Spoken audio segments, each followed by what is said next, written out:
আসসালামু আলাইকুম। আরও একটা নতুন ভিডিওতে আপনাদের স্বাগত। গাইবান্ধা জেলার ফুলছড়ি চরে এখানে মহিষ পালন করা হয় এবং সেই মহিষগুলো প্রাকৃতিকভাবেই লালন পালন করা হয় থাকে। চরের মধ্যে অনেক কাশ বন আছে, যেটাকে আঞ্চলিক ভাষায় কাইসা বলে। সেখানে এই মহিষগুলা সেই কাশফুল এবং কাইসা যেটাকে বলা হয় সেটা খেয়ে থাকে।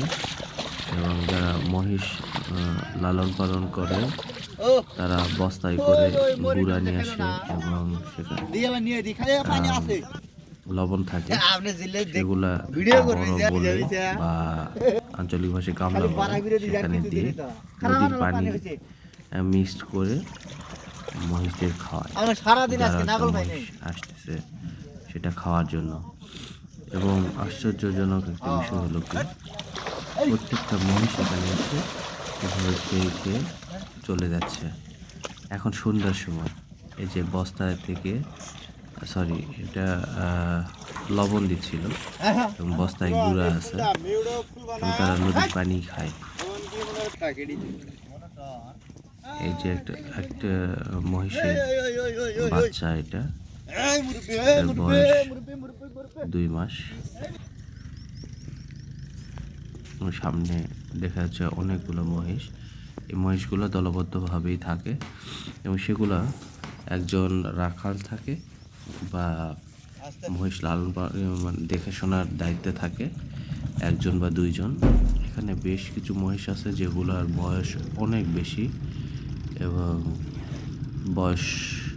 তাদের বাচ্চা আছে।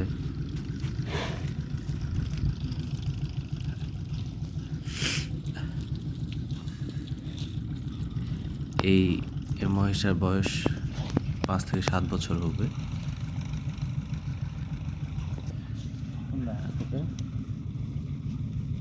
প্রত্যেকটা মহিষ বয়স্ক এবং তাদের মোটামুটি একটা বয়স হয়েছে, যারা একাধিকবার বাচ্চা প্রসব করছে।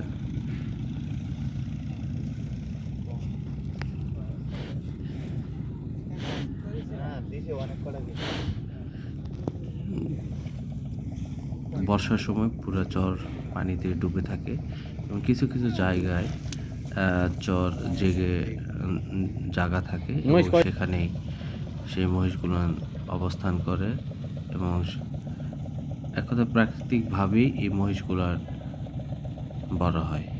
তো এই ছিল আজকের ভিডিওটি। যদি ভিডিওটি ভালো লাগে থাকে তাহলে অবশ্যই লাইক করুন, শেয়ার করবেন।